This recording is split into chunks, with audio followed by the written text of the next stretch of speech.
foreign hackers have become one of the most significant threats to national security. And a couple of big stories from this weekend make clear just how vulnerable everybody is.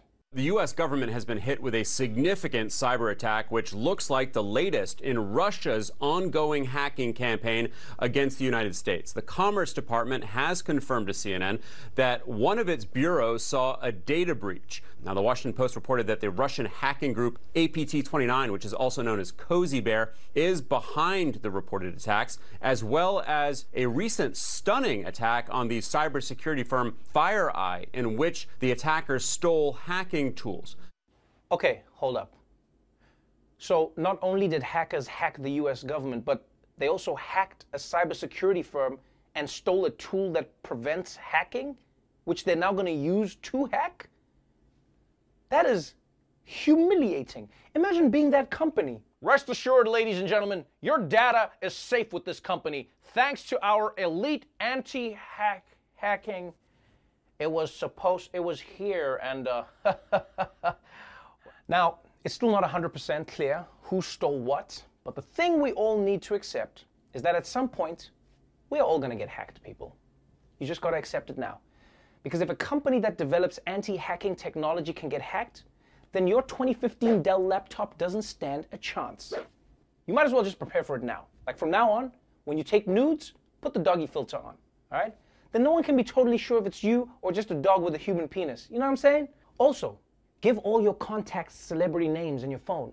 So that way, people will think that you were getting booty texts from like Oprah or Chris Pine instead of Sweaty Dave from your baseball team.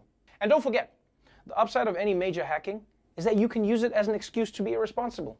Yeah, just make a big purchase right away, right after you get hacked. Make a big purchase. So then when it comes, you can be like, what the hell? These hackers must have charged a jet ski to my credit card.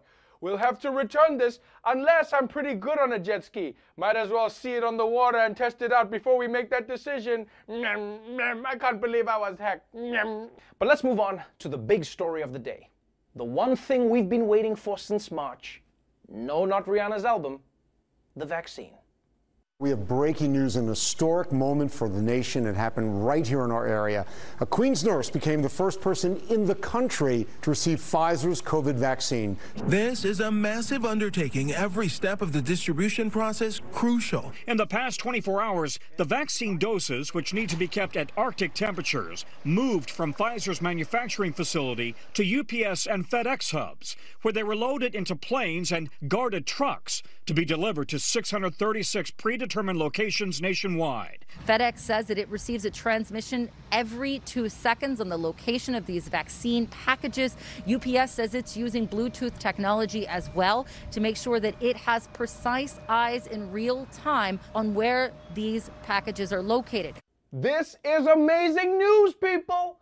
America approved the vaccine on Friday night and people started getting it this morning? You hear that, COVID? Your days are numbered, bitch! You realize that this time next week, we're all gonna be back in the club like shots, shots, shots, shots, shots, shots, in my arm, please! But remember, as exciting as this is, developing the vaccine was only the first part. It is still gonna be a huge lift to get it out of the lab and into the hospitals. Because this vaccine needs to be stored at temperatures that are below negative 100 degrees Fahrenheit, which is freezing.